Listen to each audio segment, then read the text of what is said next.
오늘 하나님께서 주신 말씀은 고린도전서 16장 1절에서 7절까지 말씀입니다.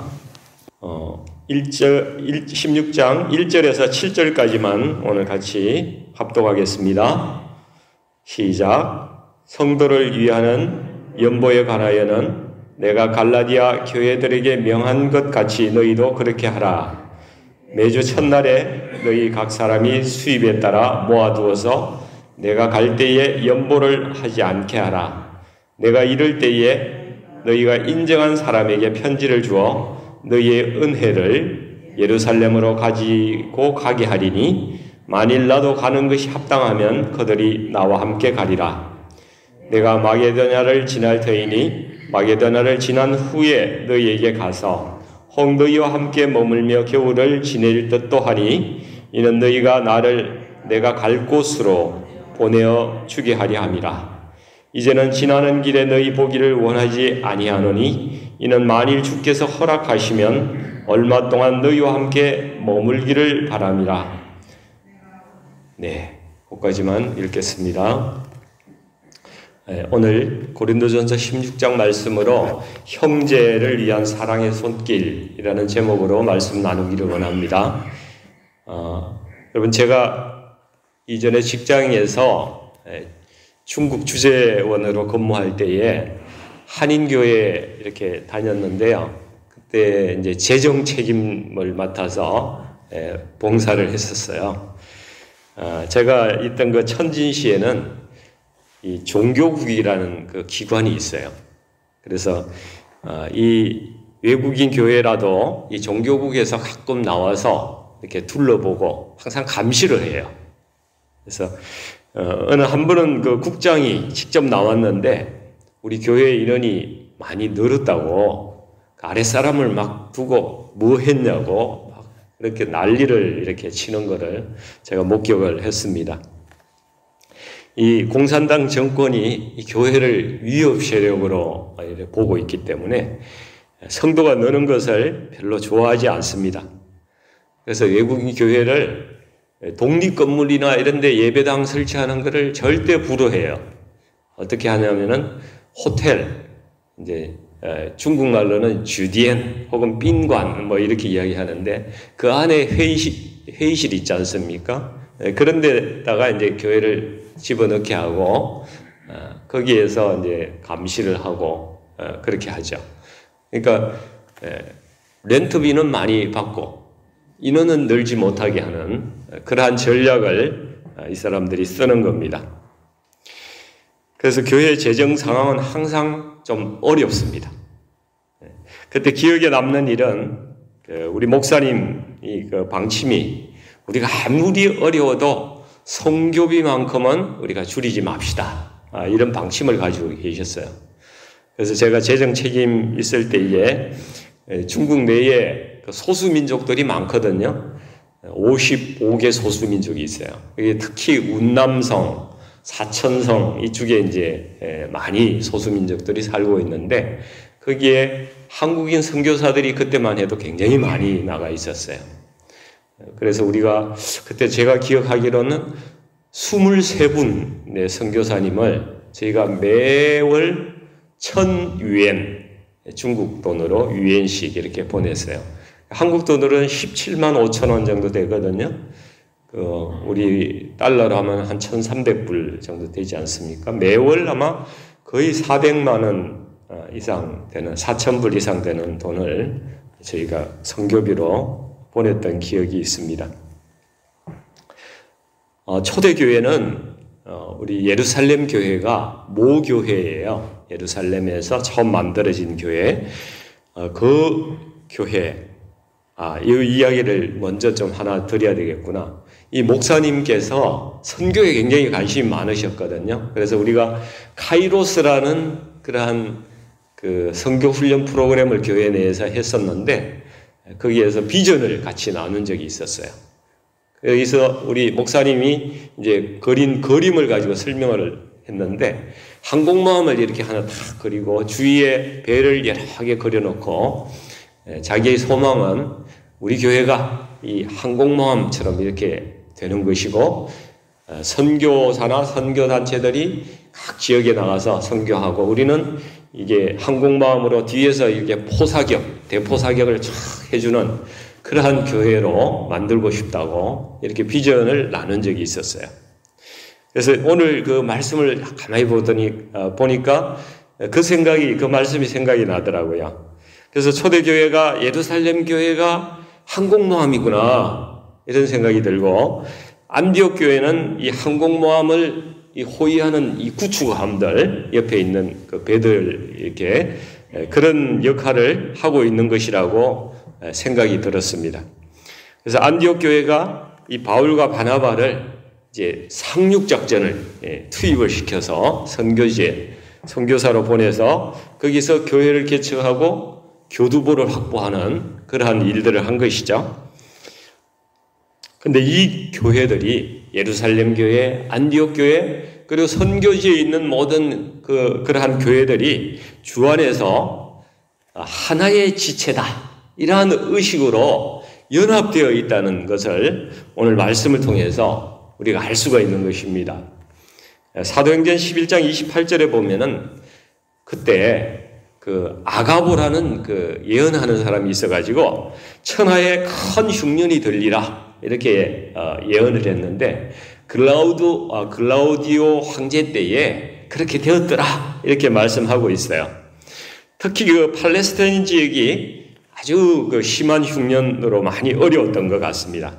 그래서 안디옥 교회가 때를 따라서 이렇게 예루살렘 교회에 구제 헌금을 마련해서 또 보내고 또 바울이 가는 곳마다 이 구제 헌금을 걷어서 이 예루살렘 교회를 돕는 그런 모습을 우리가 성경의 갈라디아서라든지 사도행전을 통해서 확인할 수가 있습니다.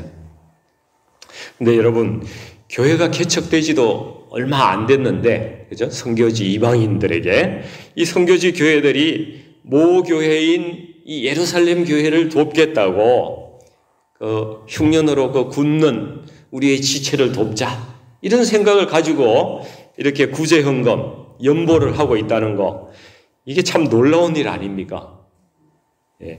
예를 들면 우리가 아프리카에 뭐 어느 나라에 세운 교회를 하나 있다고 생각해 봅시다.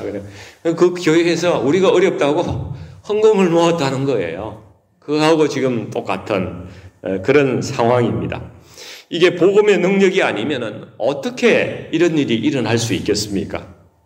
복음으로 정말 진정으로 하나 된 그런 형제들의 모습을 우리가 오늘 말씀을 통해서 알 수가 있는 것이죠. 그런데 여러분, 우리는 종종 착각을 합니다. 우리의 신앙은 아주 좋고 우리가 남을 항상 도와야 하고 뭐 그런 이제 생각들 그런 걸 가지고 있지만은 이 선교지 교회들이 이렇게 미숙하거나 어리거나 약하거나 그런 것이 아니라는 것이죠. 하나님은 늦게 믿으나 일찍 믿으나 그것을 보는 것이 아니라 지금 정말 어떠한 그 믿음을 가지고 있는가 이런 것을 하나님께서는 보시는 것 같아요. 여러분, 세상에서 가장 억압적인 정권이 어디이겠습니까? 지금 현재요. 북한이에요, 북한. 그 선교 보고에 하면은 한 번도 기독교 박해 1순위를 놓치지 않는 나라가 북한입니다. 지금도 예수 믿는 사람 잡히면은 투옥되고 고문당하고 살해를 당하는 곳이 지금 북한입니다. 근데 북한 선교를 정말 실질적으로 잘하는 그 단체, 순교자의 소리라는 그 단체가 있어요. 그 단체의 그 대표가 엘릭 폴리라는 미국인 목사님인데 그 부인이 또 한국 분이세요. 근데 이분이 북한 지하 성도들이 지금 어떠한 신앙을 가지고 있는가? 우리는 얼마나 연약하겠나? 이런 생각을 하고 있죠. 그렇지만 이분들이 무엇을 위해서 기도하고 있는지 거기에 대해서 이야기한 게 있거든요. 여러분 한번 들어보십시오. 북한의 지하 성도들은 자신을 핍박하는 정권의 교체를 위해서 기도하지 않는다. 그렇다고 그래요. 그들은 그들의 자유와 돈을 위해서도 기도하지 않는다. 오히려 그리스도를 위해서, 그리스도를 그들의 삶을 통해서 드러낼 수 있기를 위해서 기도한다. 놀랍지 않습니까? 그리고 탈북한 어느 지하 성도가 이 서방 세계 사람들에게 이렇게 이야기를 하고 있어요. 여러분들이 우리를 위해서 기도한다고요? 우리는 여러분들을 위해서 기도하고 있어요. 당신들은 참으로 많은 것을 가졌죠. 그러나 당신들은 신앙보다 돈과 당신의 자유를 더 중요하게 생각하고 있습니다. 북한에 살고 있는 우리는 돈도 없고 자유도 없지만은 예수 그리스도를 만났고 그래서 그분 한 분만으로 우리는 충분합니다. 얼마나 놀라운 신앙 고백입니까? 북한의 기독교인들이 자신의 신앙의 자유를 위해서 기도하는 것이 아니라 돈과 물질의 유혹에 빠져 있는 남한이나 이 미국에 있는 그리스도인 형제들을 불쌍히 여기면서 기도하고 있다는 이야기입니다. 저는 이 말씀 듣고 좀 부끄럽더라고요. 낯이 뜨거워졌어요. 많은 것을 누리고 살면서 나는 지금 무엇을 위해서 살고 있는가? 하나님 앞에서 정말 얼굴을 들지 못하겠어요. 엘릭 폴리 목사님이 한국과 미국의 그리스도인들에게 이렇게 당부를 합니다. 북한 주민들의 자유를 위해서 기도할 것이 아니라 그들이 박해를 직면했을 때에 예수 그리스도 안에서 담대함과 용기를 가질 수 있도록 여러분이 기도해 주시기를 바랍니다. 우리가 행복하지 않은 이유는 돈과 자유가 참된 행복을 가져다 주지 못한다는 사실을 우리가 알고 있지 못하기 때문입니다. 네. 여러분, 과연 하나님 앞에서 누가 더 성숙한 자입니까? 주님 한 분만이면 괜찮다고 하는 이 북한의 어느 성도의 목소리가 저와 여러분에게 어떤 것을 말씀해 주고 있습니까? 누가 지금 신앙의 위기 속에 있는 사람입니까? 북한의 지하 성도들입니까? 저와 여러분들입니까? 우리가 가진 안일하고 나태한 믿음을 바꾸어야 하지 않겠습니까? 우리가 가진 고난이 아무리 힘들어도 북한의 이 지하 교인들보다 더 크겠습니까? 우리 주님이 받으신 그 고통보다 더 크겠습니까? 저와 여러분이 주님 한 분만으로 정말 모든 것을 이기고 견디고 주님 한 분만으로 감사하고 우리가 기뻐하는 그러한 성도들이 될 수 있기를 여러분 간절히 축원드립니다. 저는 얼바인 우리 교회가 항공모함이 되었으면 좋겠어요. 우리 항공모함이 되고 우리 12개의 목장이 이렇게 구축함이 되어가지고 같이 이렇게 세워져 가면서 열방의 어느 한 곳을 각기 목장의 선교지로 삼아서 거기에 파송 선교사를 우리가 세우고 그 선교지 교회와 한 지체가 되어서 서로 돕고 서로 같이 기도해주고 교제하고 때로는 서로 오가면서 방문하기도 하고 그래서 하나님 나라를 이 땅 가운데 세워나가는 그런 선교적인 교회가 되었으면 참 좋겠다. 전 그런 생각을 하고 있습니다. 여러분 선교 헌금 우리가 몇 푼 거둘 수 있습니다. 걷어서 보낼 수 있죠. 그리고 잊어버리는 그러면은 그게 뭐 그리 큰 의미가 있겠습니까?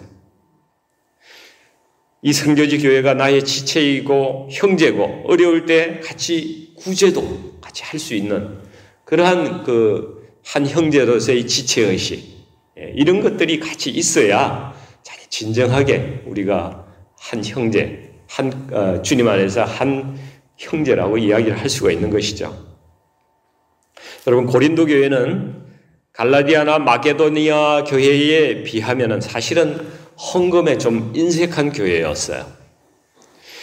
고린도가 지중해 무역 중심지고 상업 교역지 그러한 항구 도시지 않습니까? 다른 지역에 비해서는 비교적 이렇게 잘 사는 도시였어요. 그러나 잘 산다고 해서 다른 지체들 잘 돕는 것은 아니라는 것을 우리도 알고 있는 것이죠. 사랑이 더 중요한 것입니다.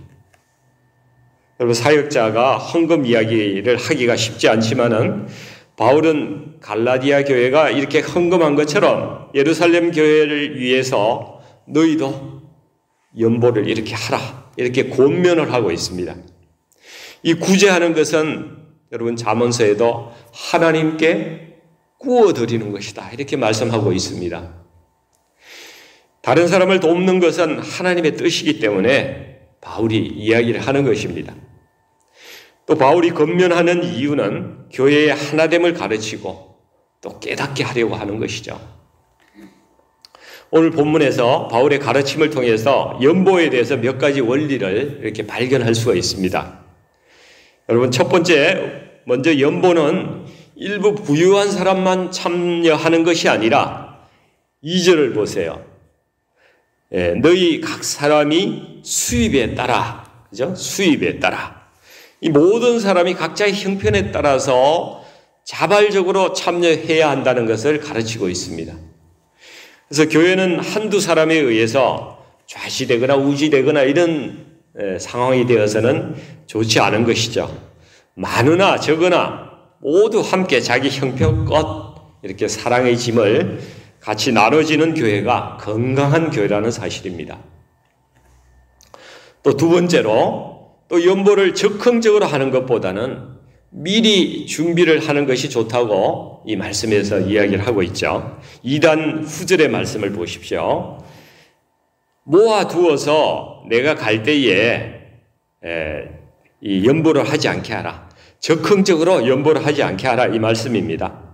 그래서 헌금은 적극적으로 하는 것보다 하나님께 내가 드릴 수 있는 한도에서 미리 책정해서 또 정기적으로 이렇게 드리는 것이 좋습니다. 그리고 적극적으로 하지 말라는 것은 이 연보나 헌금을 하는 태도와도 여러분 관계가 있는 것입니다. 여러분, 1,000원짜리하고 10,000원짜리 지폐의 대화, 이 조커를 한번 들어보신 적이 있어요? 1,000원짜리 지폐가 10,000원짜리 지폐를 만나서 그동안 잘 지냈어? 그러자 10,000원짜리가 난 항상 바빠. 카지노도 가고 유람선도 타고 야구장도 가고. 넌 어떻게 지냈어? 그래서 1,000원짜리가 나야 늘 그렇지 뭐.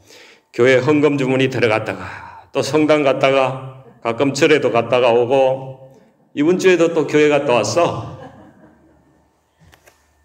여러분, 하나님께 드리는 헌금은 많고 적음의 문제가 아닙니다.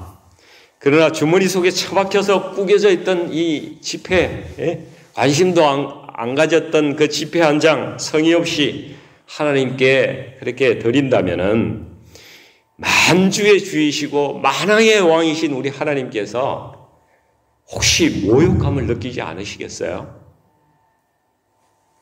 우리가 사랑하는 사람에게도 가장 좋은 걸 준비해서 드리지 않습니까? 하나님을 사랑하기 때문에 나도 필요하지만은 그러나 내 필요한 것을 절제하고 가장 좋은 것을 정성껏 준비해서 드리는 것이 우리의 헌금이 되어야 한다는 것입니다. 여러분, 그렇게 할 수 없다면은 아예 하지 않는 것이 오히려 낫지 않겠습니까?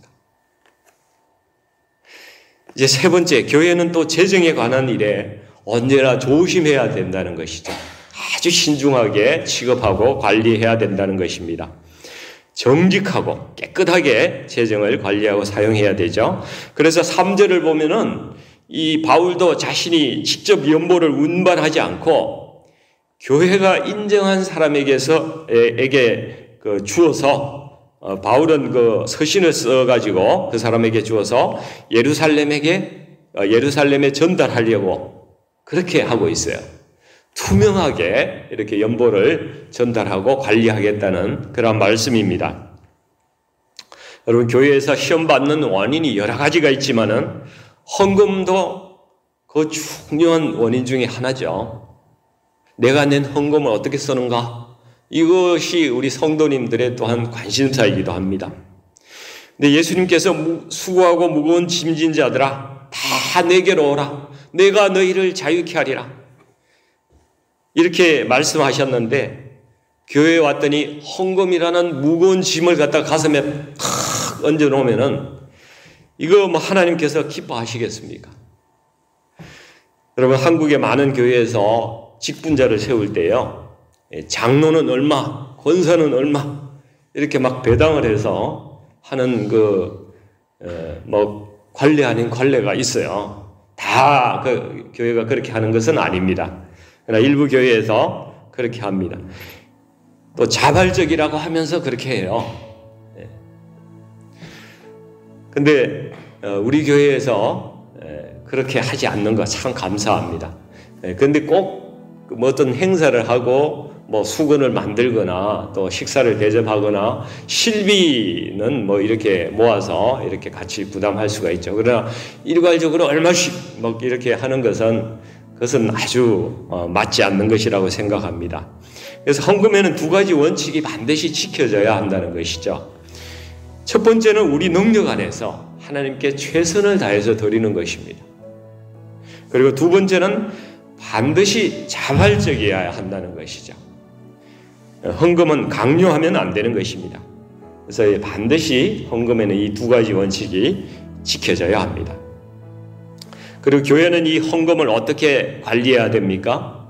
여러분, 이 선교지의 개척교회에서 성도들이 어려움과 박해를 당한다고 그 이야기 듣고 자기들도 그 어려운 가운데 넉넉하지 않은 가운데에 있으면서 모은 이 헌금들, 이 얼마나 귀한 것입니까? 여러분, 초대교회만 그렇게 했습니까?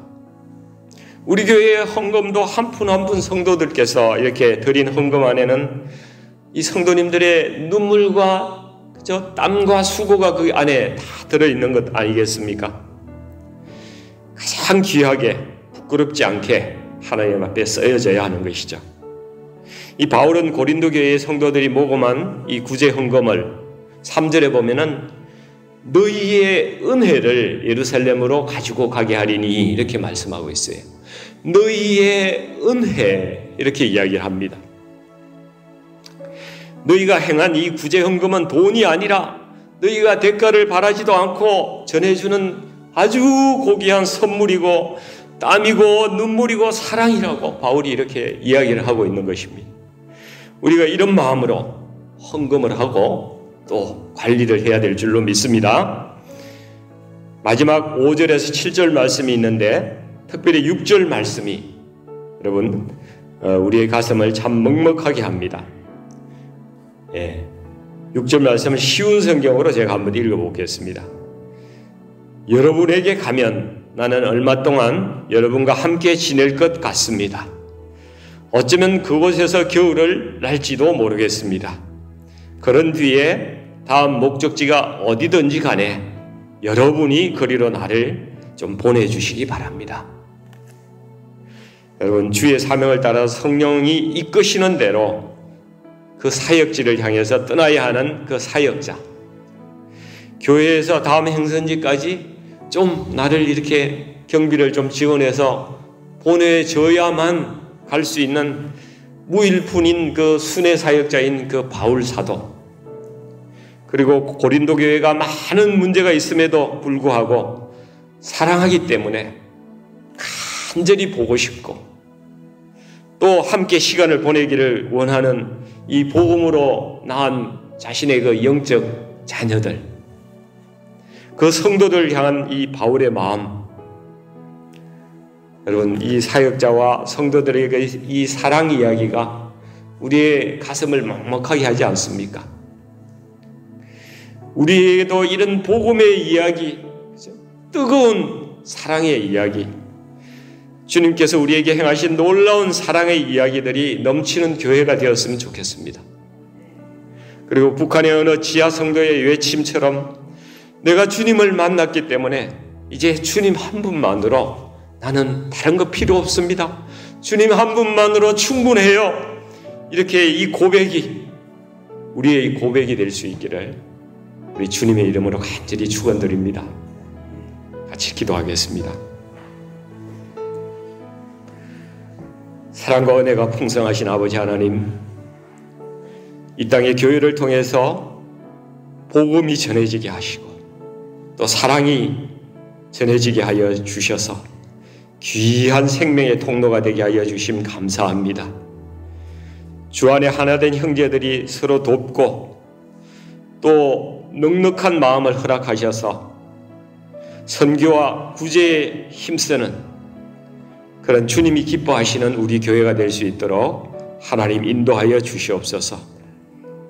우리가 물질을 욕심에 따라서 구하기보다는 필요에 따라서 구하고 필요에 따라서 쓰는 그러한 성숙함이 저희들에게 있게 하여 주시고, 또 물질을 드리고 사용하는 데에 거룩함이 있도록 하나님 저희들을 인도해 주옵소서. 저희들 한 사람 한 사람 모두 물질에 앞서서 오직 주님을 더 사랑하고 주님을 인격적으로 만나고 주님 한 분만으로 만족하는 주 예수의 사람으로 이 땅을 살아가는 그러한 복된 인생 될 수 있도록 하나님 저희를 역사하여 주시옵소서. 예수님의 거룩하신 이름 받들어 기도하옵나이다. 아멘.